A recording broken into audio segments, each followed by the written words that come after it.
저는 그 4월 15일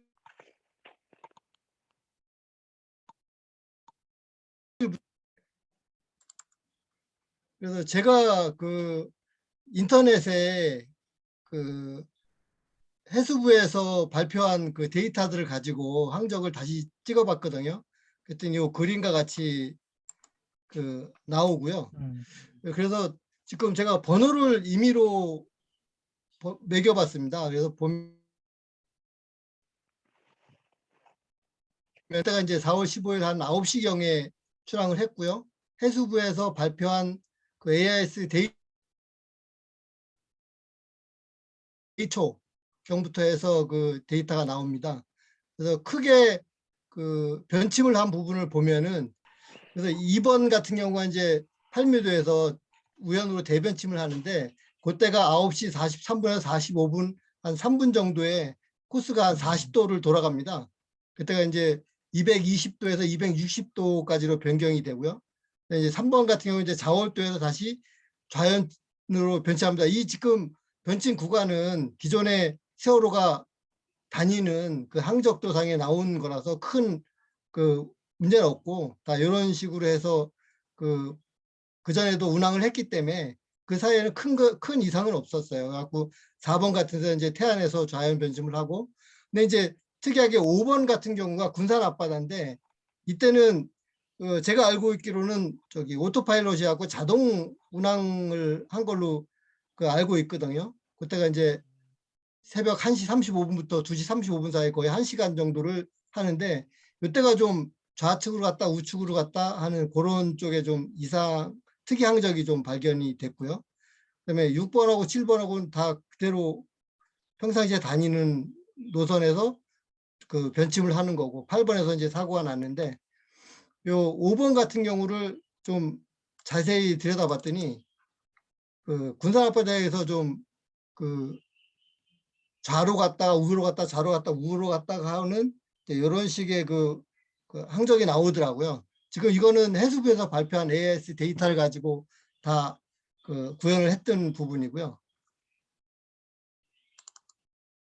그리고 이제 그 사고가 난 그 병풍도 앞바다에서는 이제 이런 식의 그 사고가 났습니다. 그래서 뭐 자세한 그 내용은 나중에 화면을 보시면 될 것 같고 특이사항은 없었는데 이제 그 4월 16일 8시 45분부터 46분까지 이 병풍부도 앞바다에서 사실은 이제 우연한 10도 정도로 운항을 해야 되는 세월호 그 노선입니다. 그래서 우선 45분에서 46분 사이에 한 5도 정도로 그 변침을 했는데 실제 그 45분, 46분 상에서는 배는 돌아가지 않고 헤딩만 배 방향만 한 5도 정도가 로 지금 AIS에 찍혀 있고요. 그다음에 이제 48분부터 49분 사이에 그 우연 60도로 갑자기 이제 틀어지기 시작합니다. 이때가 이제 그 사고 초기였던 거고요. 그다음에 이제 50분에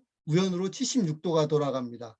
그래서 이제 이때는 이미 이제 사고가 났죠. 그래서 속도도 평균 10.9도로 떨어지기 시작했어요. 사실은 이제 49분부터 16.4노트니까 17.5노트 오다가 이제 이때부터 떨어지기 시작해갖고 결국은 이제 55분 이후에는 이제 2노트 정도로 떨어져서 이때는 이제 조류 속도다라는 걸로 이제 평가가 되는 것 같습니다. 그래서 그러다가 이제 10시 13분에 AIS 신호가 끊기면서 이제 배가 침몰된 그런 상황이고요. 그래서 보면은 이제 그 병풍도 원래 세월호 그 노선에 따라서 우연 10도를 변침 중에 사고가 난 것으로 지금 밝혀지고 있는 것 같습니다. 그래서 세월호 그 선조위에서 그러면 이 AIS에 대해서는 어떻게 분석을 했느냐라고 이제 확인을 해보니까 이 ITU에서 난 AIS가 신호를 발송하는 주기 이런 것들은 뭐 여러 부분에서 그다음 여러 번 아마 언급이 돼서 이제 많이 알고들 계실 거예요.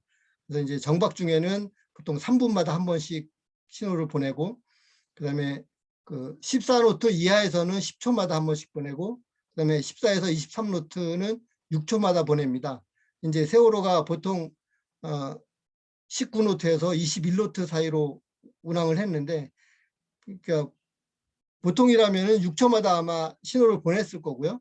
그다음에 방향을 트는 구간이 나옵니다. 아까도 이제 위에서 보셨다시피 그 변침하는 부분에서는 그 한 2초마다 신호를 보내게 돼 있어요. 이게 그 AIS 기기의 어떤 그 프로그래밍 된 그 내용이라고 보시면 될 것 같고요. 그래서 제가 본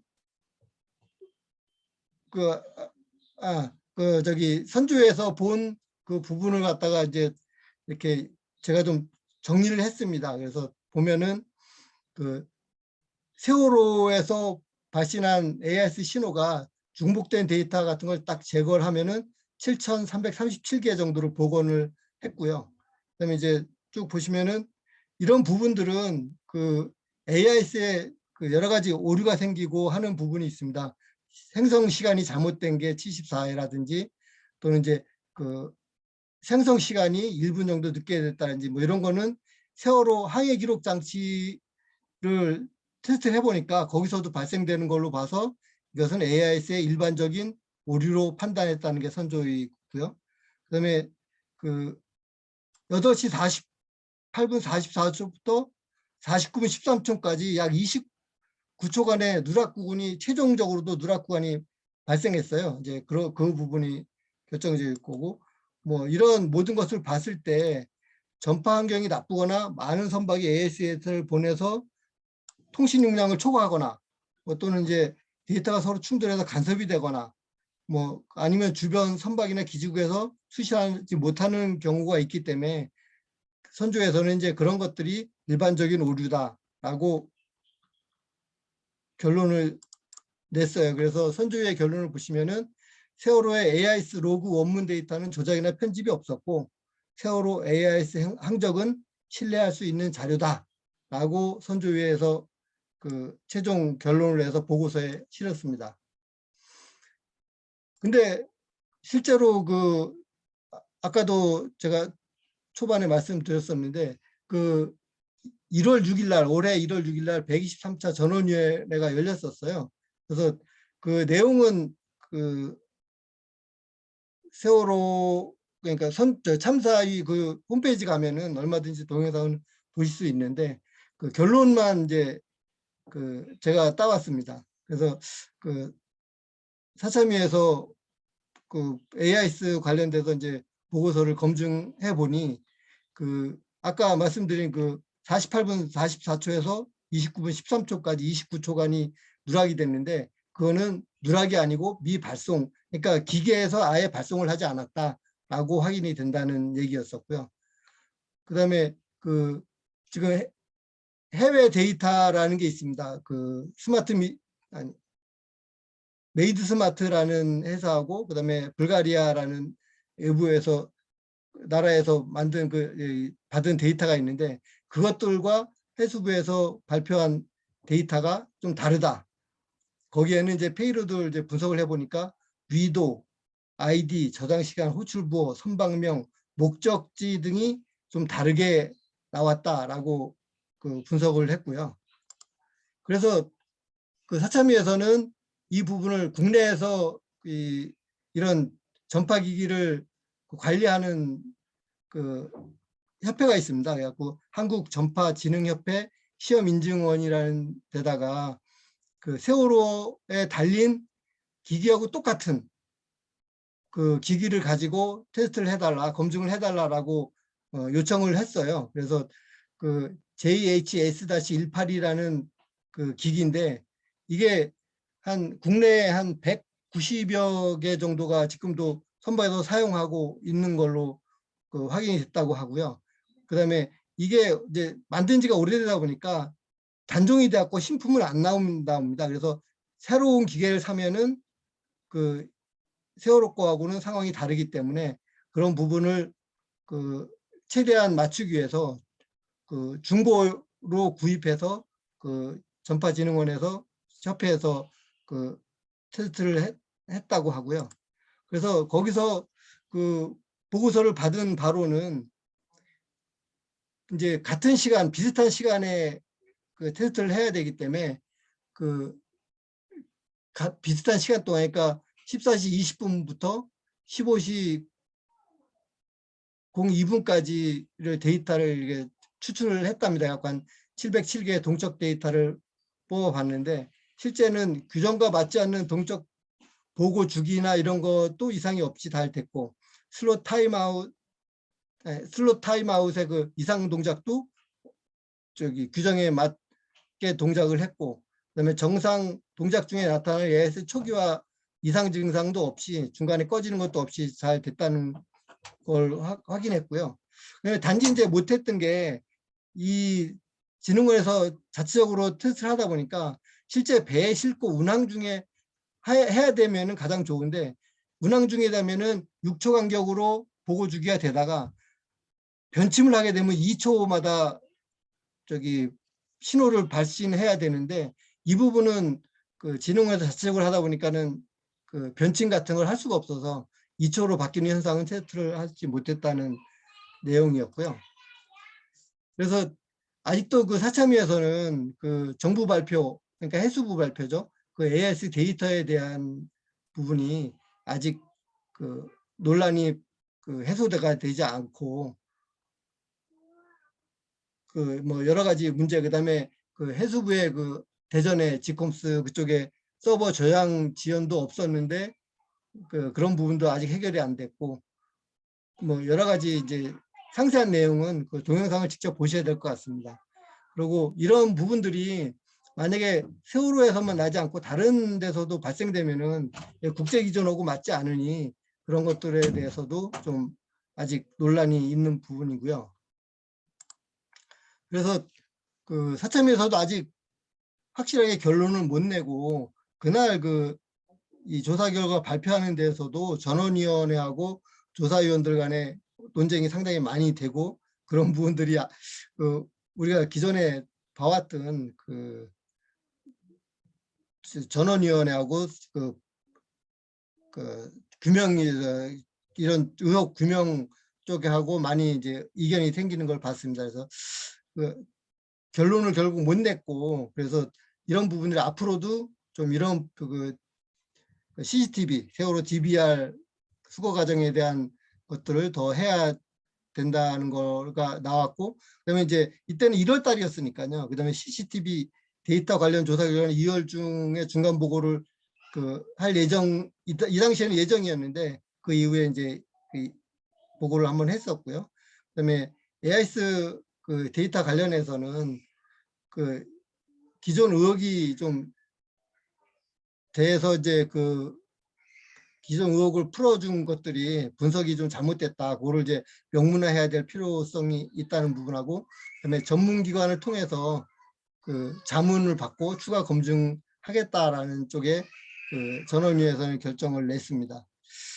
그리고 제가 이제 좀 조사를 한 바로는 저는 좀 초기에 사실 AIS 디코더라는 프로그램이 있으면 훨씬 편했을 텐데 그게 없다 보니까 제가 그 ITU 그 전파 관련 그 좀 공부도 좀 하고 그래서 이제 엑셀로 이런 시트를 만들었어요. 그래서 요 위에 그 AIS 데이터를 입력을 시키면은 자동으로 계산하게끔 돼 있습니다. 그래서 이런 부분을 육진수로 바꿔갖고 그 여러 가지 이제 배의 선명이라든지 그다음에 그 방향, 위치, 속도 그다음에 이런 부분들이 다 이렇게 엑셀로 표시되게끔 해놨고요. 그다음에 이제 그 원문 데이터를 제가 이렇게 하나하나 보다 보니까 이게 그게 이제 원문 데이터입니다. 이제 제주 VTS에서 그 05시 55분 18초에 그 수신된 부분인데 이 부분 그 중간에 A 다음에 16부터 시작되는 이 부분이 페이로드라고 하는 겁니다. 한 26, 7짜리 되는데 요 끝에서 요 P가 이제 요 페이로드의 끝인데 끝에서 세 번째가 이제 6으로 나오잖아요. 근데 여기가 6 또는 5 이럴 때는 이 페이로드 내에 그 UTC 다이렉트라 해갖고 시간이 나옵니다. 이게 그 국제 시간인데 그 저기 아워하고 시간하고 분이 여기 표시가 돼요. 다른 것들은 안 되는데 여기가 그 끝에서 세 번째일 때만 그렇게 그 시간이 나옵니다. 그래서 이제 그것들을 하나 다 같이 이렇게 좀 해보기도 했었는데, 그 이후에는 제가 AS 디코더 그 데모 프로그램을 어서 구해서 그걸로 한 것도 있습니다. 그 뒤에 보면은 이제 페이로드 다음에 콤마하고 0 별표 54, 그다음에 그 위에 꺾은 표시 있고 40 이렇게 되는데, 이 40은 기지국 그 수신 기지국 번호입니다. 그렇게 보시면 되고, 요 앞에 54라는 게 이제 체크섬이라 그래갖고 이 신호가 이 앞에 기호들이 다 맞는지를 쭉 해서 그 확인하는 겁니다. 그래서 그 부분도 제가, 요거는 또 팔진법이더라고요. 앞에 페이로드는 육진법이고 뒤에 체크성은 팔진법이라서 그대로 또 다 풀어보니까 이것들은 그 체크성은 전부 다 맞았어요. 제 업무 데이터에 있는 것들이 하나도 틀림없이 다 맞았다는 걸 제가 확인을 했고요. 그다음에 그 이후에 이제 AS 디코더라는 인터넷에 돌아다니는 프로그램이 있어갖고 요거대로 했습니다. 요거 이제 예를 하나 보여드린 건데, 인천에서 그 10시 30분 40초에 수신된 건데, 이렇게 이제 느낌표 AI VDM 이렇게 신호되고, 지금 제가 칼라로 칠하는 부분, 이 부분이 페이로드입니다. 그래서 이 부분에 그 동적 정보가 배의 그 세월호의 그 정적, 동적 정보가 다 들어있다고 보시면 되고요. 아까 말씀드렸다시피 페이로드 끝에 세 번째 5 같은 경우가 이제 여기가 5나 6이 들어가면은 그 시간이 그 국제 시간이 이렇게 표시됩니다. 근데 요거 같은 경우는 13시 30분인데 요게 한국 시간으로 하면은 이건 국제 시간이고요. 한국 시간으로 하면은 여기다가 플러스 9를 하면 됩니다. 9시간을 하면은 KST라고 한국 표준 시간이 되고요. 그래서 13에 플러스 9 하면은 22시가 되죠. 그러니까 이제 10시 30분이 되는 겁니다. 이제 이런 식으로 제가 분석을 했었고요. 그리고 제가 이제 그 하다 보니까 해수부에서 아까 이제 교수님이 말씀하셨다시피 그 발표 항적은 전부 다 엑셀로 돼서 나왔습니다. 다 이미 디코딩이 돼서 나온 거고요. 그때 보니까는 한 그게 6,682개가 그 발표가 됐었는데, 요거는 이제 그 4월 15일 9시 11초부터 4월 16일 10시 13분 03초까지가 그 6,682개고요. 그다음에 각 VTS에서 그 저희가 따로 그 AS 데이터를 좀 받아봤는데, 그게 그 시간이 중복되는 거 다 빼니까 6,824개가 나오더라고요. 이것도 마찬가지 시간을 비슷하게 하기 위해서 그 4월 15일 9시 2초부터 16일 10시 10분 41초까지로 돼 있고요. 그래서 제가 이 부분은 구글 시트로 해서 지금 그 인터넷에서 요거를 치면은 그 누구나가 볼 수 있게끔 지금 공유가 돼 있는 상태니까 혹시 궁금하시면은 들어가 보시면 될 것 같습니다. 그래서 그걸 한번 보여드리면은,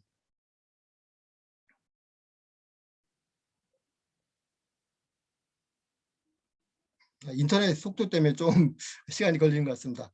이런 식으로 그 구글 시트로 제가 그다 했거든요. 해갖고 그 해수부에서는 엑셀 시트로 나왔는데, 그 부분은 이제 그 AS 원문 데이터가 아니다 보니까 그 시간하고 그 위 경도하고 속도하고 뭐 이런 것만 나왔습니다. 그래서 이제 예를 들자면 요 부분이 그 해수부에서 나온 부분이고, 그거를 아까 말씀드렸다시피 제가 별도로 각 VT에서 구한 AIS 원문하고 그 매칭시켜서 같은 위치에 같은 신호인 것들을 다 이렇게 1대1로 매칭을 시켰습니다. 그래서 그렇게 제가 했고요.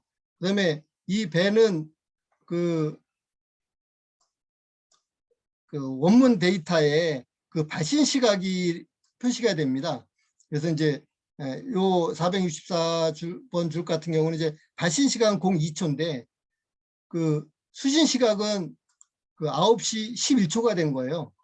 그래서 왜 그런가 했더니 이제 그 이 AIS 데이터라는 것은 발신할 때 모든 그 그 페이로드 체크성까지 다 완성된 문장이 송신이 됩니다. 그러면 그때 그 만들어진 시간은 02초인데 그 수신 시간은 11초잖아요.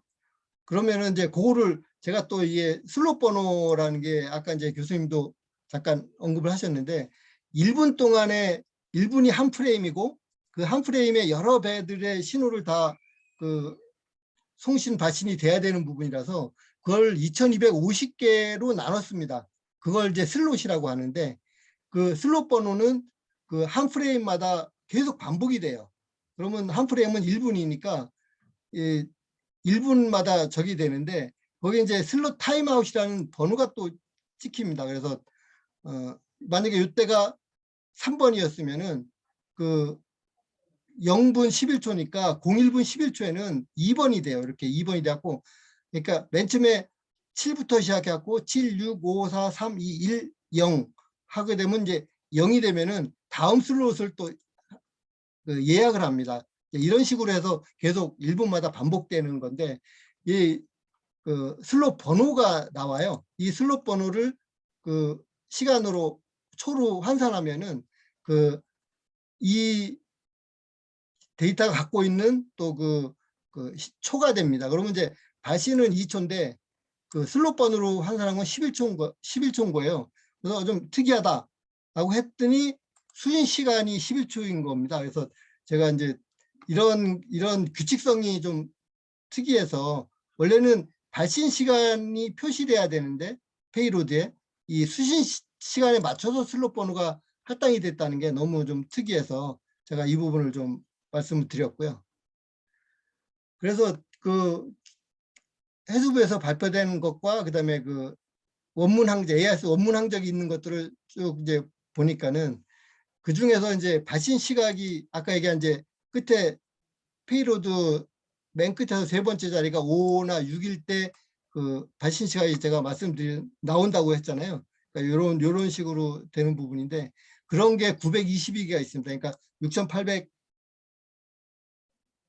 6,824개 중에서 그게 922개는 그 시간과 분이 있는 그런 데이터고요. 그다음에 그런 게 이제 없는 게 나머지고, 그다음에 그 제가 아까도 이제 그 슬롯 번호를 일일이 하나하나 다 특정을 했었는데 그래도 특정할 수 없는 게 있더라고요. 그게 한 405개 정도 되고. 그래서 이제 이게 쭉 했는데 결론적으로 말씀드리면은 발신 시각과 슬롯 번호가 그 보통 한 기지국별로 약 한 내지 8에서 11초 정도 차이가 납니다. 근데 특이하게 그 슬롯 번호로 변환한 시간은 그 수신 시간에 맞춰져 있었다는 거고요. 그걸 이제 보시면 옆에 표를 보시면은 예를 들면 인천 VTS 같은 경우는 기지국이 4곳인데 인천에서 있는 게 한 2,000개 정도 됩니다. 데이터가. 근데 발신하고 슬롯으로 변환 시간 한 그 차이가 약 한 10초 정도 돼요. 평균 10초. 근데 희한하게 수신 그 시각하고 슬롯 변환 시각은 차이가 없는 겁니다. 예, 그런 부분이고요. 그래서 좀 특이한 게 이제 제주 같은 경우는 그, 그 수신 시각하고 슬롯 변환 시각의 차이가 1분 4초, 평균 1분 4초 정도 됩니다. 뭐 1분 5초 된 것도 있고 4초 된 것도 있고 그런데 평균 한 1분 4초 정도 그 제주도 기죽에서 수신한 게 좀 그 차이가 좀 생기는 것들을 확인을 했고요. 그래서 제가 이렇게 보니까는 그 해수부에서 발표한 항적에 수신 시각과 슬롯 번호 변환 시각이 거의 같다. 그게 한 76% 정도 거의 같은 걸로 나왔습니다. 그래서 이 페이로드 원문 데이터에는 발신 시각이 표시가 돼야 되는데 왜 수신 시각에 맞춰서 슬롯 번호가 할당이 됐는지는 저도 아직 그 원인에 대해서는 좀 그 궁금한 사항인데 아직 해결이 안 된 그런 사항이라고 보시면 되겠습니다. 이상입니다. 아니 강대식 선생님이 굉장히 많이 그냥 조사를 굉장히 많이 하셨네요. 개수까지 다 하고 페일로드 뭐예요? 시간, 발신 시간, 수신 시각 이렇게 돼 있는데 이게 무슨 의미인가요? 발신 시각하고 수신 시각하고 한 10초 정도 차이 난다는 게?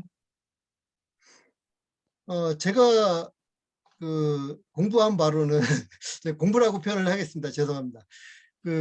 저도 이게 전파 쪽은 거의 모르거든요. 저도 이제 기계공학과 출신이라서 전기 쪽은 거의 모르는데 이 부분이 너무 궁금해가지고 사실은 이제 ITU 그쪽부터 해서 좀 공부를 나름대로 많이 했습니다. 그래서 일단 페이로드에는 그 선박이 갖고 있는 그 정적 정보라고 하면 이제 뭐 배 이름이라든지 그다음에 어디서 출발해서 어디로 도착하고 그다음에 몇 시쯤 도착하고 뭐 이런 기본적인 그러니까 배의 크기 그다음에 실제로 이제 세월호 같은 경우는 그 안테나 그러니까 AIS 안테나의 위치까지도 사실은 이제 그 정적 정보에 포함이 되고요. 이제 동적 정보에는 배 속도, 그다음에 방향, 뭐 그다음에 위치, 그다음에 각종 이제 정보들이 다 이제 들어가게 돼 있습니다. 그래서 그런 부분이 돼 있는데 그 저도 이제 그 이 프레임하고 슬롯을 잘 몰랐어요. 이 개념이 뭔가 해갖고 뭐 프레임이 계속 이제 순환된다는 이제 그런 얘기가 있었는데 제가 하나하나 시행착오 끝에 이제 이렇게 하다 보니까는 프레임이라는 게 1분을 뜻하는 거예요. 그래갖고 그 네. 슬롯 번호를 1분 안에 그 1초에 하나씩만 하게 되면은 60개밖에 못 하지 않습니까? 근데 배는 뭐 그 수백 척이 그 시간에 그 보통 운항을 하는데 그러다 보니까는 1분을 2250개로 나눠서 그걸 한 슬롯으로 해서 그거를 예약을 하더라고요. 근데 그 만약에 이제 이번에 내가 1번 슬롯을 쓰겠다 그러면은 1번에 한 번 신호를 보내지 않습니까? 그 다음에 2번에다 또 번호는 못 보내요. 그게 한 프레임이 넘어가야 돼요. 그러면 이제 예를 들어서 1분 1초에 보냈다. 그러면 2분 1초에 또 신호를 보내는 겁니다. 이제 이런 식으로 이제 그 보내는데 그러다 보니까 이제 그 슬롯 번호를 갖다가 이제 특정을 해요. 얘들이 그 기계가 얘들이 하는 기계죠. 그 AS 기계가 그, 그 슬롯 번호를 특정하는데 그 부분이 역으로 환산하면 2250으로 나눠서 곱하기 60을 하면은 초과되는 거예요.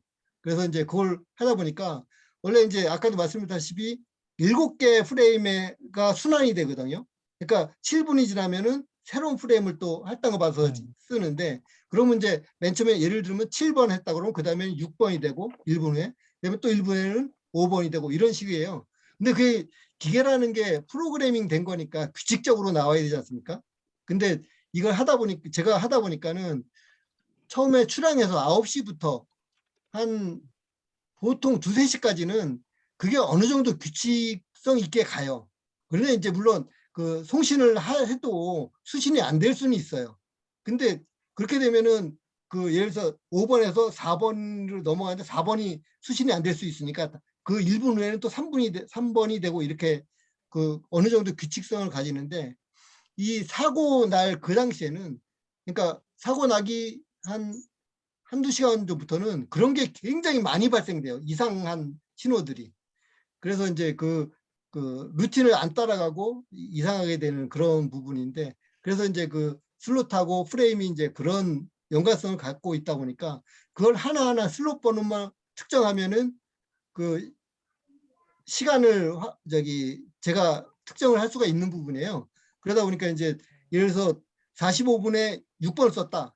그러면 46분에는 5번을 쓰고 이렇게 갖고 하나하나 그걸 다 찾아갔습니다. 그래서 그런 부분들 하고 근데 이제 그렇게 못하는 것도 아까 말씀드렸다시피 또 몇백 개가 450개 정도는 그래 아무리 찾아도 도저히 찾을 수 없는 부분이고 그거는 주로 그 사고 시간대에 많이 돼 있습니다. 그래서 그런 때 하고 그다음에 그 이 변침할 때 그때 이제 2초마다 보내야 되는데 그때는 또 규칙성이 많이 떨어져요. 그래서 이제 그런 부분들이 좀 발생되는 부분하고 근데 이게 그 일반인들이 알아듣기는 너무 어렵고 저도 예, 몇 개월 걸렸습니다. 이제 그런 부분입니다.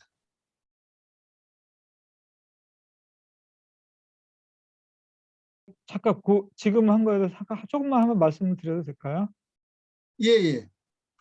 그러니까 지금 여러 개가 있는데 여러 개를 말씀하셨는데 하나는 데이터 이제 그 슬롯 할당 받은 게 이제 자주 변하잖아요. 예, 예. 네, 특히 사고 당시 8시나 뭐 그때쯤에는 그때쯤 하고 그 전에 이제 저녁 때 하고 이게 상황이 다른 게 저녁 때는 배가 그렇게 많지는 않고 그래서 아마 할당들을 자 무난하게 다 받는 것 같고 이제 아침 이제 되면은 배들이 이제 많이 늘어나 가지고 그래서 할당 받을 여유가 없으니까 그러다 보면은 뭐 한 30초 쉬고 이러거든요.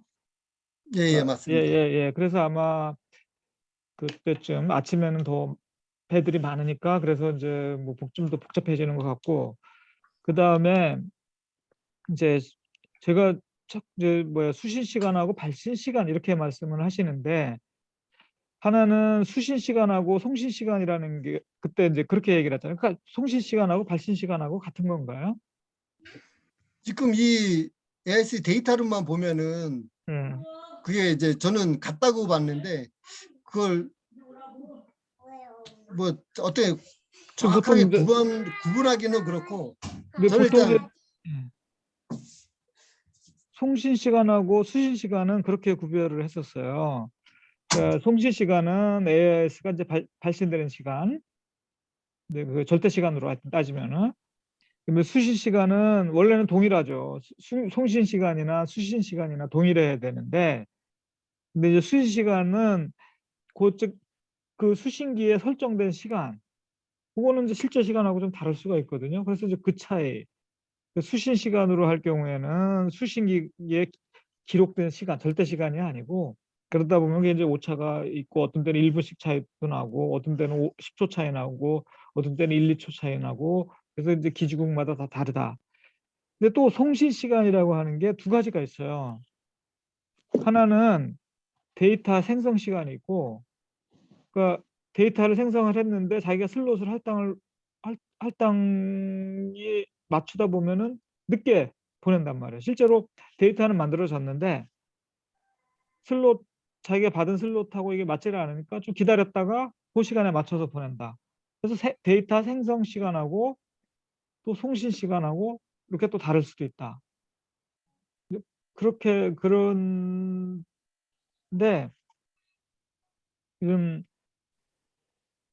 그 발신 시간하고 수신 시간하고 좀 어떤 의미로 말씀하신 건지 사실 잘 모르겠어요. 제가 이제 이해를 네. 못했던 부분이 네. 이제 그 발신 시간은 이제 저는 이제 송신 시간하고 같은 개념으로 사실은 본 부분인데요. 이 부분은 이 아까 말씀드린 페이로드에 네. 이미 다 페이로드 그 문자를 만들 때 이미 들어가 있는 시간이에요. 그 분은 그럼 안 나오죠. 만든 시간이라고 봐야 되겠죠? 초만 나온 거죠, 초만. 예, 그때 촌만 나옵니다. 네. 그러니까 여기 아까 말씀하신 페이로드 끝에 세 번째 자리가 5나 6일 때는 요 시간하고 분도 표시가 되는데 그런 거는 아까 이게 한 900 몇 개 정도밖에 안 되고 실제로 이렇게 촌만 나오는데 이 촌은 페이로드가 만들어질 때 이미 포함된 그 시간이잖아요. 그러면 이제 송신할 때는 저도 이렇게 그럼 그게 데이터 생성 시간 아닌가요? 발신 시간이라는 게. 전 그 정도까지는 좀 모르겠습니다. 근데 초기에 그 전문가가 나와서 네. 그 얘기를 했는데 일단 그 데이터가 만들어질 때도 시간이 자기 그 기계가 갖고 있는 시간이 있으니까 그 시간을 넣어서 보통 만든다고 그랬었잖아요. 그러면은 이제 이게 그 맞는 시간인데 그럼 그 송신할 때는 이게 그 시간이 또 송신 시간을 넣어서 또 다시 페이로드를 만들 수가 없잖아요. 그럼 송신 시간은 할당받은 슬롯 시간에 맞춰야 되니까. 좀 아, 송신 다르죠. 시간은 슬롯 시간이다. 저기 슬롯 예, 시간이다. 예. 그렇게 보시는 거예요? 아니, 그럴 수도 있지 않냐 이거죠. 제가 이거 만든 건 아닌데. 아, 근데 이 페이로드가 예, 이미 슬롯을 할당해갖고 페이로드 문장을 완성해야 되잖아요. 예. 아예 만들 때. 그 그러니까 이제 페이로드 그러니까 데이터 만들 때. 26ms를 이제 슬롯을 할당받잖아요. 예, 예, 예. 26ms를 할당받는데 그 시간에 모든 계산을 다 하고 보내고 이제 그렇게 한다고 그러면 데이터 생성 시간이나 발신 시간이나 똑같아야 되는데 예. 그 경우에 따라서 이제 데이터 생성이 먼저 되고 그다음에 이제 그 발신 시간에 맞춰서 자기 슬롯 할당 시간에 맞춰서 그걸 발신할 수도 있잖아요. 그러다 지금 교수님처럼 말씀하시게 되면은 이 예, 디코딩 코드가 있지 않습니까? 예, 그럼 이게 이제 그 생성할 때 이 예, 디코딩 코드가 다 만들어지잖아요. 예. 그러면 다시 송신할 때 또 디코딩 코드를 바꿔서 송신해야 된다. 이런 얘기가 돼서 그거는 아, 제가 그 시각이 두 개가 다 있어요. 그러니까 발신 시간하고 송신 시간이 그 페일로드에 다 있어요. 아니요. 여기는 뭐 발신이다 송신이다 이게 아니고 그냥 예. 시간 촌만 들어가 있습니다. 글쎄, 그래 그 시간은 데이터 생성 시간일 가능성이 있고, 예, 예. 예, 데이터 생성 시간이고, 그리고 이제 수신 시간이라고 하는 거는 이게 이제 여기 같은 경우는 어디에 나와 있나요? 왼쪽에 그 예, 요거를 기지국마다 다 이제 다르죠. 예, 그게 수신 예, 시간이죠. 예, 예. 그 수신 시간은 사실 기지국마다 다 다르거든요. 예, 그렇습니다. 예, 다 다른데, 아니 그러면은 이거는 차이가 많이 날 수밖에 없어요. 저거는 수신 시각은 요 시각은 절대 시간이 아니거든요. 그냥 기기에 설정된 시간. 예, 저 VTS에 그 있는 기계에 설정된 예, 시간이죠. 예, 그 컴퓨터 시간인데 그 시간은 절대 시간하고 좀 다르거든요. 어떤 거는 뭐 5초씩 빠르기도 하고 늦기도 하고 어떤 거는 1분씩 빠르기도 하고 늦기도 하고 그래서 그 수신 시간하고 이쪽에 디코딩에서 나온 시간하고는 다를 수밖에 없어요. 그런데 그 발신 시간 자체도 실제로 이게 발신한 시간이 있고 데이터 생성한 시간이 있어요. 그게 그래서 그걸 뭐 그런 게 있어서 그 복잡하더라고요. 그러다 보면은 실제로 데이터 생성은 55초에 했는데 이제 발신은 그 다음 이제 1초에 뭐 11초에 한 걸로 이렇게 된다. 그러면은 어떻게 되냐면 실제로 55초라고 하는 건 23분 55초인데 그다음에는 24분 11초로 따지다 보면은 실제로 이게 뭐 거리가 갑자기 1분을 건너뛰는 그런 현상도 발생하고 그러는 것 같아요.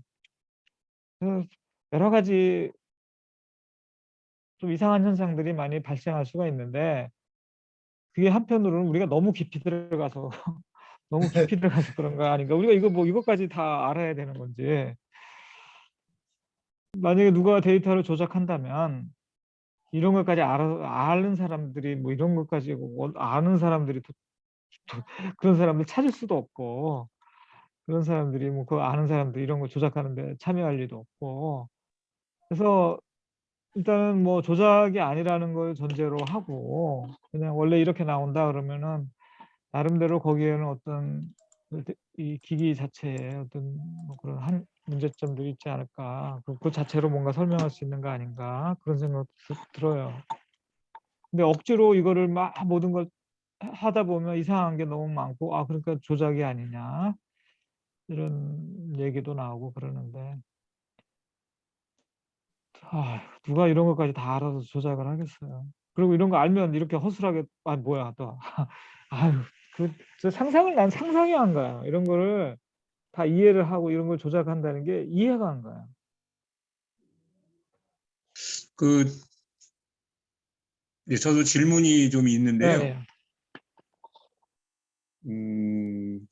아까 이제 강대식 선생님도 설명을 해주셨지만 선체조사위원회에서 위원 전원 일치로 이 조작이라고 하는 거를 이제 기각을 한 거잖아요. 그리고 그 제가 알기로는 의견 일치를 본 부분과 이제 의견이 서로 다른 부분이 이제 해석상에서는 달랐다라고 하는 얘기를 이제 저도 들은 적이 있고, 그다음에 이번에 그 머나먼 세월호 2를 보다 보니까 그런 구체적인 내용이 나오더라고요. 그러니까 조사관들은 어쨌건 그 항적을 의심했던 것 같습니다. 그래서 그 위원들, 열린한 측 위원들과 약간 의견이 달랐는데, 아까 이제 교수님도 말씀하셨듯이, 뭐 수신 시간, 송신 시간, 수신 시간 이 개념으로 정리를 해야 된다라고 하는 데서는 이렇게 약간 좀 완전히 서로 다른 의견들로 이렇게 나뉘었다라고 하는 얘기를 들었거든요. 그리고 장범선 교수를 통해서는 이제 장범선 교수가 이 부분에 대해서는 상당히 이제 뭐 전문적인 지식을 가지고 계신 분이 아닌가 싶은데 그분이 이제 그 일반적인 오류나 뭐 이런 문제에 대해서 이제 보정의 필요성을 얘기를 했던 거고, 그리고 보정의 방법 또한 얘기를 해주셨잖아요. 근데 저는 뭐 그걸 다 기억하거나 이해를 다 하고 있는 건 아닌데, 어쨌든 그런 부분들이 선조위에서는 어느 정도 일단락이 된 측면이 있는 거 아닌가. 그 선조위에서 유일하게 이제 그 디지털 자료에 대해서 추가 조사를 할 필요가 있다라고 했던 거는 CCTV에 그 3분 전 복원 끊긴 거, 3분 동안 복원이 안 된 거에 대해서는 뭐 추가 조사를 할 필요가 있다라고 하는 정도의 그냥 간단한 정도의 그런 정도 문제의식을 공유했을 뿐, 그렇다고 해서 그 전에 뭐 나왔던 그 이상 뭐라 그럴까요? CCTV의 내에서 사참위가 얘기했던 근거들에 대해서는 전혀 근거로 든 적이 없었거든요. 그래서 사참위에서는 유독 이걸 다시 옛날로 돌아가서 좀 더 막 그걸 강조하고 있는데, 우리가 그걸 알고 있다면, 그러니까 누군가 선체조사위원회에서 조사한 내용을 좀 더 아까 이제 강대식 선생님이 해주시긴 했지만 조금 더 다른 분들이 좀 이해할 수 뭐 저도 약간 좀 더 보충이 됐으면 좋겠다라는 생각이 들거든요. 그래서 혹시 그거에 대해서 좀 답변을 해주실 수 있는지 한번 여쭙고 싶습니다.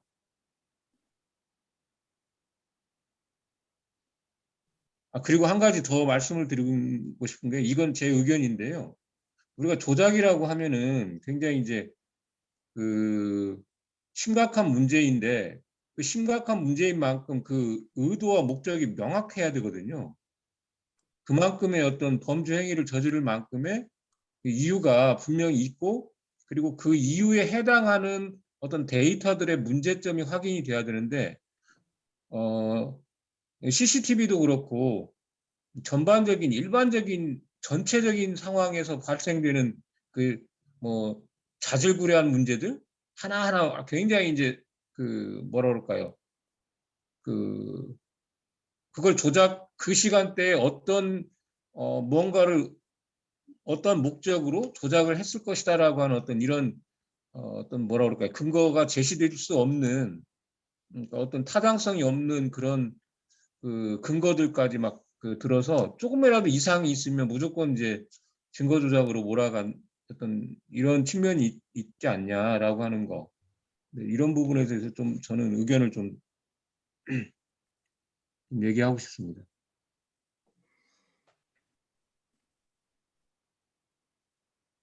선체조사위원회에서 어떻게 정리됐고, 그리고 아까 말씀하셨던 문제들에 대해서는 뭐 어떻게 보정을 할 필요가 있다, 이런 얘기들이 분명히 이제 선체조사위원회 전문가들이 다 했던 얘기라고 저는 알고 있는데요. 그거에 대해서 좀 설명해 줄 수 있으신가요? 머나먼 세월호 2에서도 이렇게 일부 표명을 해놨지만 어떤 부분에 대해서는 추가 조사가 필요합니다. 그러니까 이 결론을 못 내거나 또는 어떤 것을 확정을 짓지를 못하고 끝난 부분들이 상당히 좀 여러 개가 있었습니다. 그런데 지금도 그 부분에 대해서는 명쾌하게 정리가 안 된 부분이 좀 있죠. 그래서 전문성이 있는 그런 항목에 대해서는 전문가가 혹시 이제 어떤 의도적인 왜곡 발언을 할 경우에는 그게 이제 이상한 형태로 이제 변질되기도 하고 하는데, 기본적으로 저는 그렇게 생각을 합니다. 만약에 이거를 조작을 했다 하는 것은 조작을 했다 하는 것은 어디하고 연결돼 있냐 그러면 기획 침몰서라고 연결돼 있다고 보거든요. 의도가 없이 조작을 했다. 그것도 사전에 미리서 준비를 했다가 이거를 조작을 해야 그 타이밍에 맞게 지금 조작이 가능하잖아요. 그래서 그렇게 되면 이거는 기획 침몰하고 다 있기 때문에 신중을 기해야 되고, 한편으로는 그 일부 이제 그 오차 범위 또는 기기가 가지고 있는 어떤 허용 오차 이런 것까지도 전부 다 무시하고, 이렇기 때문에 이 오차가 발생하는 거 봐라, 이것 때문에 이게 조작된 거다, 이런 식으로 몰아가 버린다 그러면 그동안에 어떤 것은 조사하고 발표하고 했던 그 부분까지를 전체를 다 깡그리 이제 그 제로 베이스로 놓고 다시 검토를 해야 되는 그런 상황에 몰려서 그거는 좀 바람직스럽지 않다고 생각을 합니다. 그리고 기왕에 이제 제가 그 말씀드리고 싶은 것은, 아까 이제 그 김 교수님 설명 중에 레이더상의 그 괴물체에 대한 이제 언급을 하셨고, 과거에도 이제 거기에 대해서 이제 발언도 하시고 했는데, 그 부분에 대한 설명을 좀 더 듣고 싶습니다. 그 레이더의 괴물체 문제 얘기하기 전에 제가 그 AIS 이게 지금 강대식 선생님이 굉장히 깊이 있게 이제 이거를 조사를 하셨는데, 제가 요거 지금 이게 두 가지 측면이 있어요. AIS를 아주 뭐 세세하게 이렇게 다 전문적으로 조사하는 게, 한쪽에서는 이게 조작이라고 하는 거를 입증하기 위해서 이 원리상 그렇게 나올 수가 없는데 그렇게 나왔다. 이제 그래서 조작일 수밖에 없다. 뭐 이런 이제 관점으로 조사하는 방법이 있고, 또 하나는 사실 우리가 AIS 항적을 보면은 좀 이상한 것들이 있거든요. 약간 갑자기 뒤로 물러난다든가, 또는 뭐죠, 이게 갑자기 확 바뀌는 경우가 있었죠. 우로 갔다 자로 가는 뭐 이런 것들이 있는데, 이런 것들을 해석하기 위해서 조작이라는 생각을 이제 일단은 그 제외하고, 그래도 뭔가 좀 이상하다, 데이터가 해석하는 이게 있어, 해석이 너무 어렵다. 그러니까 단순한 오차, 이게 단순한 오차냐, 아니면은 그래서 이런 관점에서 데이터를 이제 깊이 보는 거죠. 원리가 이렇고 이러다 보니까 송신 시간, 발신 시간, 그다음에 생성 시간, 이게 다르다 보니까, 그리고 또 보면은 그게 A랑 B가 두 개가 있어요. 그죠? 안테나가 두 개가 있어서 두 군데서 이제 한 번은 이쪽에서 발신하고 한 번은 저쪽에서 발신하고 이렇게 이제 바뀌어요. 근데 바뀌는데 두 개가 저희가 기준점이 좀 달라요. 그래서 하나는 보정이 된 거고 하나는 보정이 안 된 거고, 그러면서 데이터 이제 송신 시간하고 수신 시간, 생성 시간하고 발신 시간하고 다르다 보니까, 그런 이제 그 항적에서 갑자기 가다가 약간 옆으로 튀고 또 튀고 약간 뒤로 가는 듯하고, 그런데 요거를 생성 시간하고 수신 시간, 발신 시간하고 좀 맞춰보면, 그리고 이쪽은 보정이 안 됐으니까 보정된 걸 보정하고 이러면은 어느 정도 합리적인 값이 나오거든요.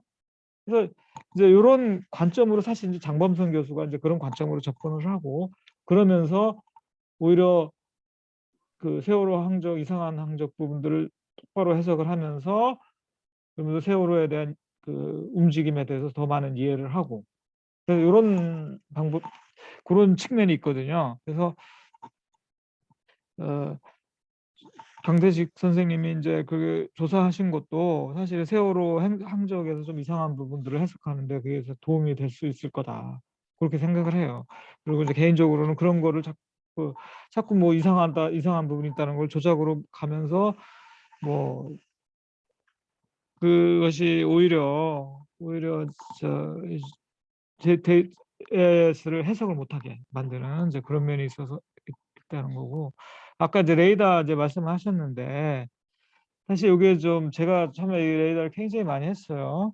이제 많이 해가지고 많은 조사들을 했는데,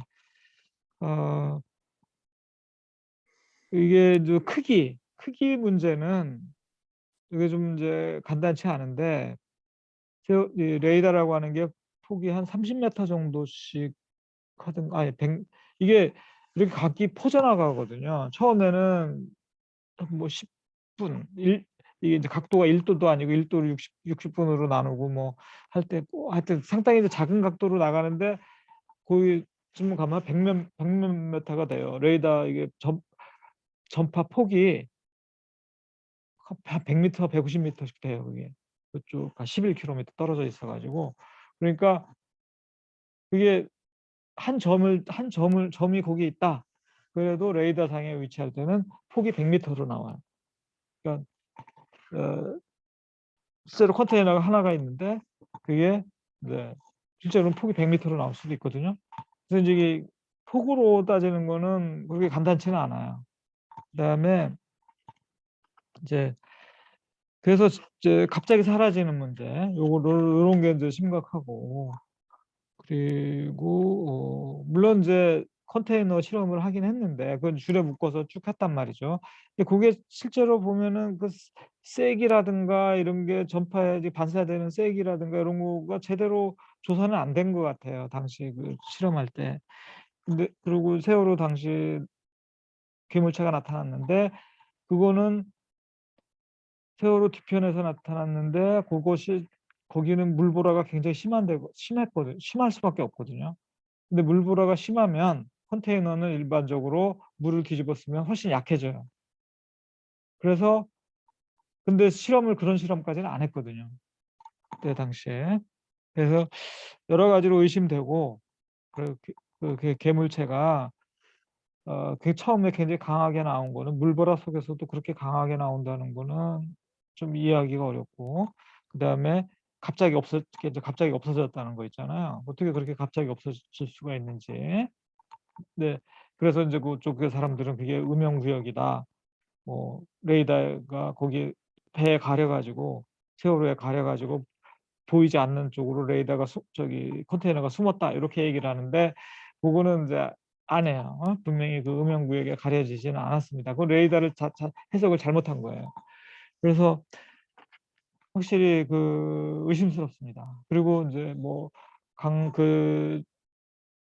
그 기관장이 증언한 거는 컨테이너가 좀 늦게 떨어졌다 이렇게 증언을 했어요. 그래서 그런 거 여러 가지 고려를 하고 그 움직임하고 다 고려를 하면 그 괴물체는 컨테이너가 아닌 것이 아니냐, 아닌 걸로 아직도 저는 이제 그렇게 의심이 돼요.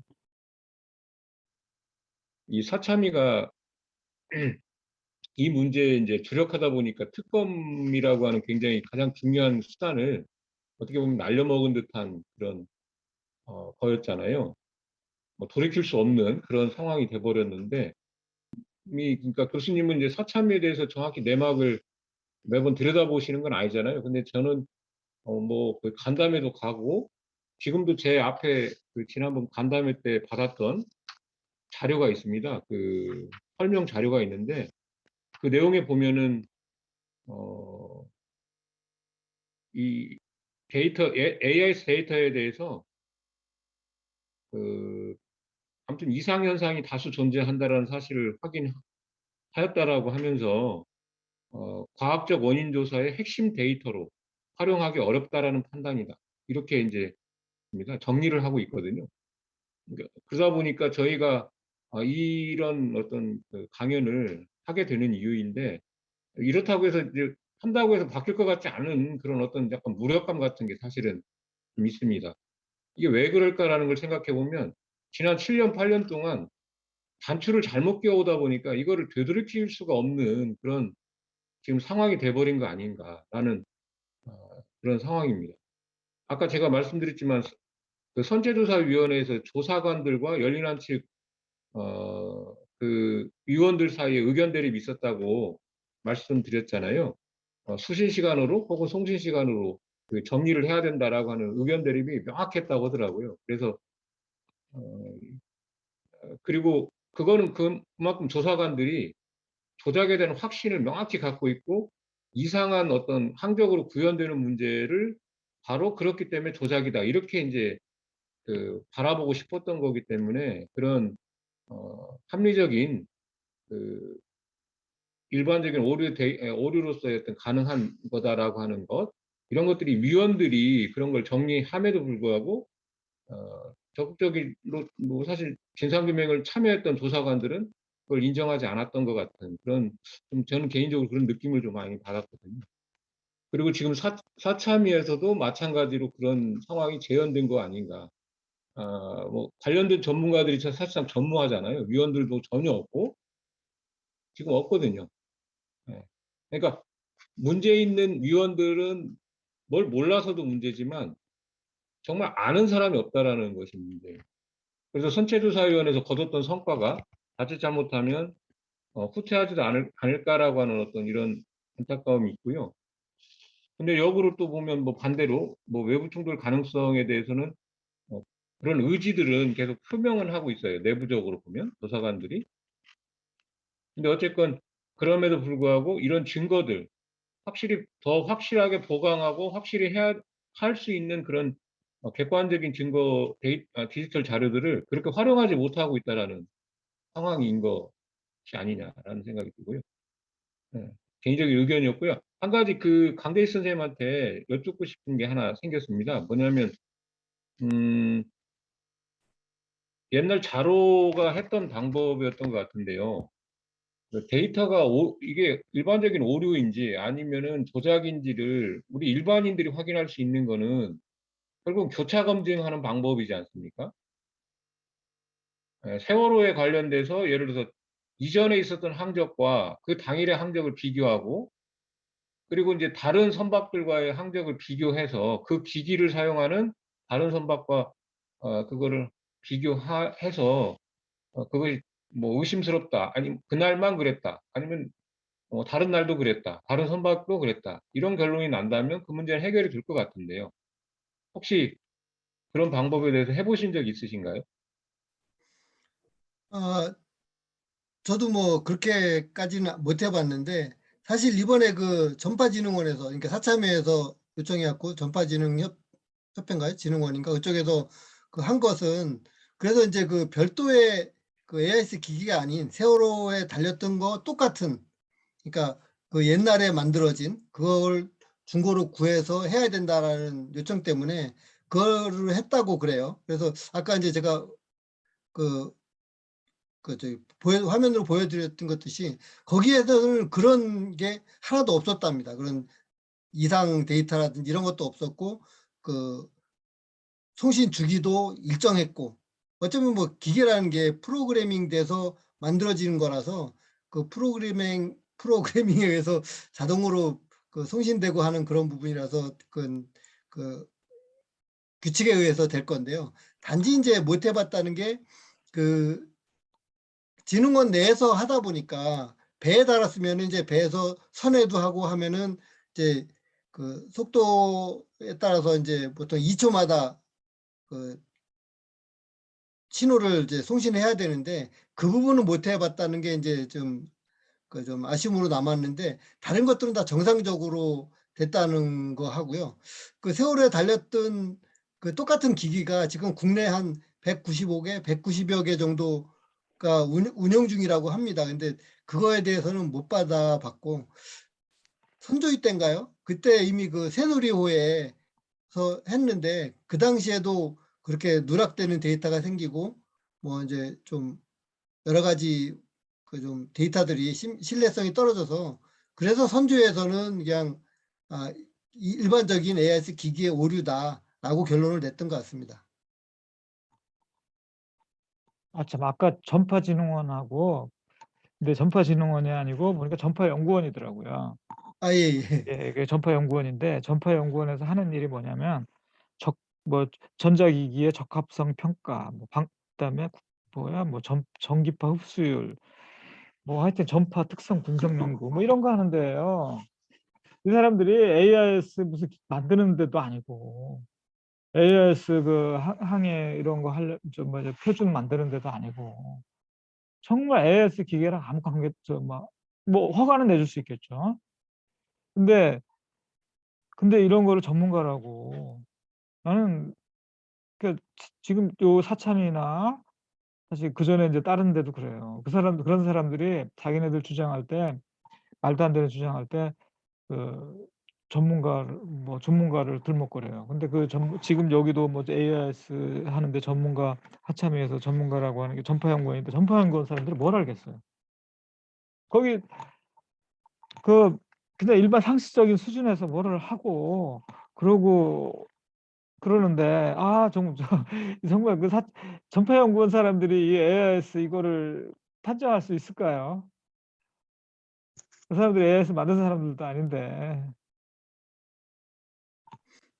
그렇군요. 그러니까 그래서 전혀 실무적 경험도 없는 그 관련된 경험도 없는 사람들 같더라고요. 그리고 그 사람들이 AIS 나 실험을 어떻게 했는지 모르겠는데 실제로 배 운항하면서 그게 이제 AIS라고 하는 게 혼자 하는 게 아니거든요. 그냥 그 관제센터 있잖아요. 거기서 전체 선박을 이렇게 지휘하는 데서 각자 슬롯 할당하고 그리고 슬롯도 계속 바꾸잖아요. 그 항해 상태에 따라서.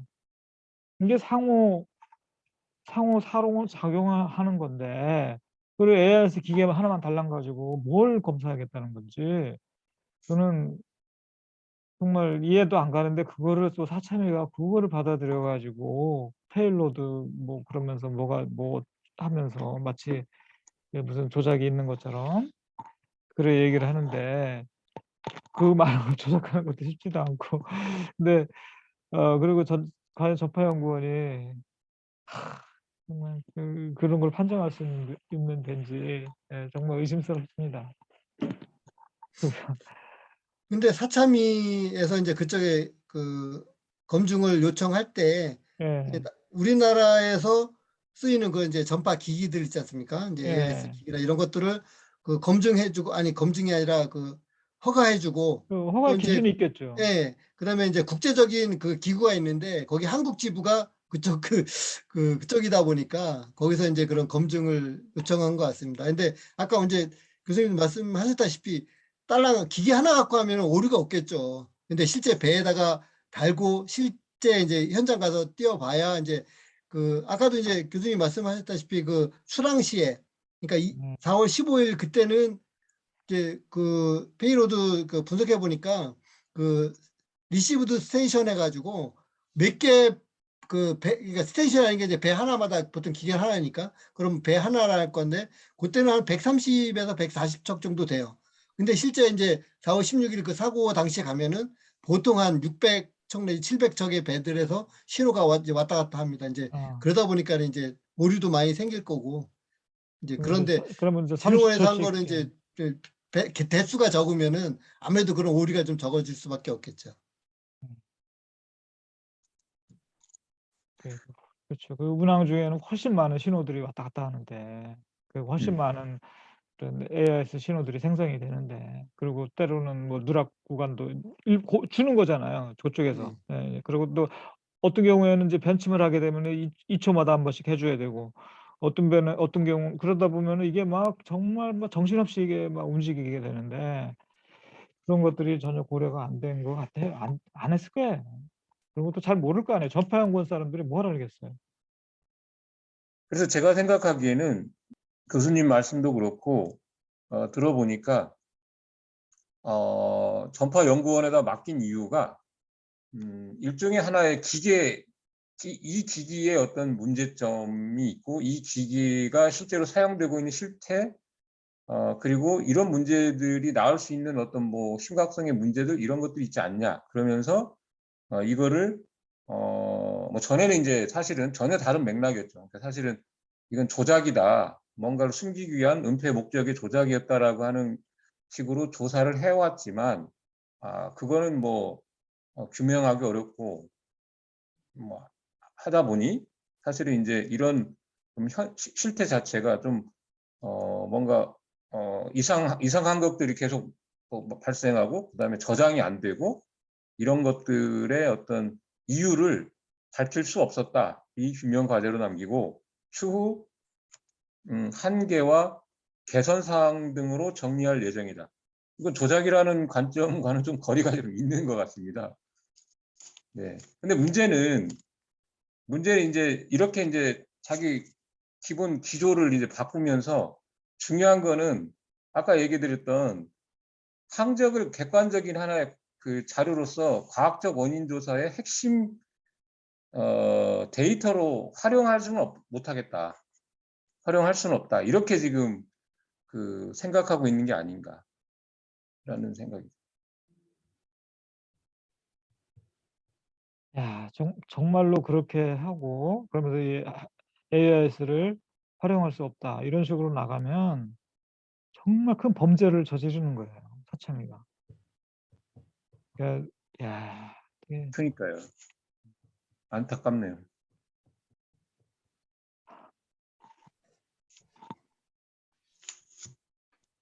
진상규명하라고 그랬더니 그렇죠.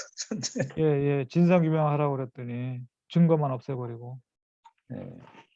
야, 정말 애들 사참위 애들 정말 그런 식으로 결론 내면은 얘네들 진짜 아주 뭐 어떻게 해야 돼?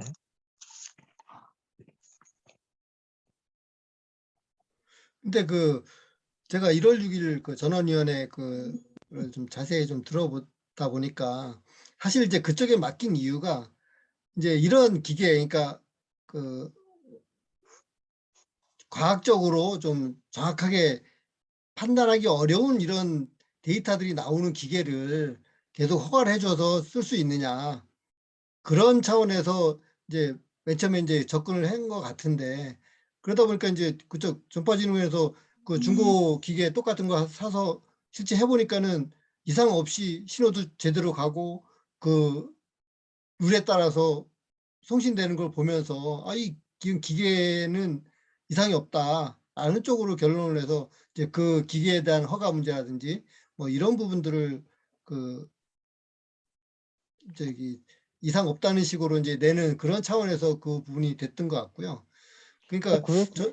저도 뭐 이렇게 제가 하나하나 그 데이터들을 분석해 보니까 아까 얘기한 대로 그 발신 시간, 그러니까 송신 시간하고 그다음에 그 수신 시간에 그 갭만 없애면은 그 데이터들이, 제가 해수부에서는 아까 교수님도 말씀하셨다시피 엑셀 시트로 그 데이터들이 나왔거든요. 이미 다 디코딩 된 거. 그래서 이제 그거를 제가 그 디코딩 되기 전에 원문 데이터를 볼 수는 없었지만 그 각 VTS에 남겨져 있던 그런 데이터들을 그렇게 이제 중복된 걸 제거하고 하다 보니까는 거의 한 6,800~900해서 되니까는 한 거의 한 90 몇 프로 정도는 그 복원이 된 것 같은데, 그 어차피 그 해수부에서도 그 엑셀 시트로 디코딩 할 때 그런 데이터들을 다 모아서 했지 않았나 싶고요. 그 데이터들 자체가 어떤 가지고 있는 그런 부분들은 이렇게 이제 하나하나 해보면은 크게 문제 될 건 아닌데, 이제 제가 아까 말씀드린 것도 그래서 조작이다, AI 데이터를 조작을 했다, 이런 어떤 차원이 아니고 그런 그 좀 그 프로그래밍 된 거하고 조금 다르게 나온 부분들을 어떻게 이제 볼 거냐라는 그런 차원에서 좀 말씀을 드렸던 부분이고요. 예, 그렇게 해석을 좀 더 잘할 수 있도록 예, 예. 이제 그렇게 하시는 거잖아요. 근데 아까 제가 전파진흥연구원이 AIS 기기가 이게 사용에 적합한지 아닌지 이거를 한다고 하면은 그 사실 월권이에요. 이거는 AIS 기기가 과연 관제 영상에 이제 관제하는데 적합한 기준을 갖췄느냐, 요거 판단은 국제 무슨 그 해양 무슨 하여튼 그 기구가 있어요. 그래서 거기서 그 국제 전문가들이 모여서 해양 전문가들이 모여서 이 기기가 과연 이제 적합하냐, 해양 이제 그 여러 가지 통제하는 데 적합하냐, 그쪽에서 하는 거거든요. 그쪽에서 여러 가지 오차라든가 뭐 이런 그리고 관제 시스템이라고 하는 게, 그러면 이거 슬롯 배당해야 되고 뭐 이런 거 다 해야 되는데 그런 거 다 이제 적합하냐, 그리고 오차 범위가 어느 정도 한도에 들어오느냐, 이거 다 그쪽에서 판단하는 거거든요. 전파연구원이 판단할 능력이 될 수가 없어요. 그런데도 만약에 그거를 판단한다 그러면은 그거 괜히 웃기는 거예요, 그죠? 뭐 대학생들이 뭐 미적분 뭐 이렇게 하는데 그거 이제 시험 문제 푸는데 그래서 답안지 매긴 채점하는데 그쪽에서 채점하지 그 초등학생이 가서 하기가 판단하겠다고 하는 것밖에 안 돼요. 그러니까 전파 연구원 전파형 그래서 사실 사참위도 자기네들이 이게 막 AIS 기기가 뭐 이런 기기가 이제 현실에 좀 잘 맞지 않는다, 오차를 일으킨다 이런 얘기하는 것도 사실 월권이에요, 사참위가. 그리고 자기네들이 잘못 알고 얘기할 수도 있는 거고, 그러니까 그걸 가지고 해서 뭐 그걸 만족하려고 자위하는 거죠. 아, 자기네들이 이제까지 조작이라는 거 뭐 해가지고 했는데, 아 그래도 아니야, 사실은 우리가 그래도 이런 거는 밝혔어, 뭐 이렇게 뭐 자위 차원에서 사참위가 좀 그러고 있는데, 그러니까 사실 예 그래요. 별 도움이 안 되는, 사참위가 지금 이걸 뭐 하는 게 별 도움이 안 돼요. 그 이제 교수님 강연의 핵심 요지는 CCTV와 항적에 대한 그 조작 논란 때문에 이렇게 두 가지가 발생하는 것 같다라는 제 나름대로는 이해가 됐습니다. 하나는 뭐냐면 결정적 증거이고 객관적인 매우 중요한 증거고 분석을 통해서 증거로서 활용 가치가 충분한 이것들을 사장시키는 효과라는 것이 명확하고요. 그러면서 아까 이제 구체적인 예를 들어주셨어요. 그러니까 우리가 잘 알고 있는 선수 손해율이랄지 ROT랄지 그다음에 COG나 이런 것들이 그런 문제들이 외력이 없이는 불가능한 그런 데이터들을 분명히 보여주고 있는 자료인 거고, 마치 블랙박스에서 충격 소리나 뭐 화물이 급격한 어떤 횡경사가 지면서 화물이 이제 뭐 미끄러지지 않고 이렇게 막 날아가는 듯한, 사람이 날아가고 하는 그런 것과도 같은 그런 것들을 항적은 보여주고 있는데 그거를 애써 오히려 역으로 그걸 버리는 듯한 그런 문제인 것 같다라는 말씀을 하신 것 같고, 또 반대로 또 한 가지는 뭐냐면 그동안 우리가 7년 동안 박근혜 정권과 이제 맞서 싸우면서 워낙 이제 불신의 대상이었고, 그래서 정말 고의적으로 그런 일을 저지르지 않았냐라고 하는 그런 의심들을 많이 하면서 굉장히 다양한 그 의혹들을 많이 제기해 오지 않았습니까? 그런 것들이 전부 다 뭐냐면 일종의 운항 과정상에서 어떤 알 수가 없는 상황에서 우리가 이제 그런 추측들, 이른바 뇌피셜로 그런 것들을 만들어 왔는데, 그런 것들을 또한 역시 자유롭게 허용해주는, 혹은 이제 그런 것들이 정리되면서 뭔가 다른 정확한 대안이 만들어지는데 사용돼야 되는 그런 힘들이 여전히 그런 걸 분산시키고 오히려 이제 역으로 방해하는 듯한 그런 상황으로도 이렇게 가게 되는 그런 문제가 아니냐라는 말씀을 하신 것 같습니다. 그래서 우리는 어쨌건 이 문제에 대해서 독립적으로 사참위를 비판적으로 하고 견인하려고 했기 때문에 저희는 앞으로도 이걸 정확히 분석을 하고 선체 거동이랄지 이런 문제들을 객관적으로 뭐 사참위가 받아들이든 받아들이지 않든 우리는 그걸 분명히 이제 활용해야 되지 않겠냐라는 생각이 들고요. 그리고 내일 모레 있을 권영빈 의원과 심인환 보좌관과의 만남 속에서도 이런 공감대들은 저는 충분히 할 거라고 생각합니다. 아까 이제 최태식 선생님에서 이제 제가 말씀이 좀 길어지는데 최태식 선생님께서 그런 얘기를 하셨잖아요. 미규명된 과제로 이제 그 남았던 항적에 관련된 몇 가지가 있었다라는 말씀을 하셨는데, 그것이 조작이라고 하는 전제 속에서 뭔가 규명을 더 추가 조사를 해야 된다 이런 차원의 그 제기를 한 적은 없는 걸로 저는 분명히 알고 있습니다. 그건 오히려 적극적으로 그거를 활용해서 보다 더 적극적으로 활용해서 진실에 접근할 수 있을 것이다라고 하는 그런 차원으로 문제 제기를 했던 걸로 알고 있거든요. 그래서 이제 그런 과제들은 좀 더 우리가 그분들과 함께 좀 소통하면서 앞으로 그런 노력들을 해야 하지 않을까 이런 생각이 좀 개인적으로 듭니다. 그분들의 의견들도 한번 뭐 질문을 통해서 한번 여쭙고 싶은 생각도 들고요. 네, 그래서 10일 날 해외에 계신 분들은 이제 뭐 줌으로밖에는 참여할 수 없는 상황인데 들어오셨으면 좋겠고요. 그리고 국내에 계신 분들은 빠짐없이 이제 그 공간이 이렇게 넓은 공간은 아닌데 빈자리가 없도록 다들 오셨으면 좋겠습니다. 그래서 여전히 뭐 사참위를 버릴 수는 없고요. 사참위를 견인하고 비판하고 견인하면서 뭐라도 성과를 낼 수 있게 최대한 만들고, 그걸 통해서 뭔가 교도부를 만들고 이후에 진상규명 투쟁 싸움들을 계속해야 되지 않냐라고 하는 생각입니다. 그래서 오늘 두 분 어려운 그 과제에 대한 그 조사와 준비를 해주셨고요. 오늘 주제는 마치도록 하겠습니다.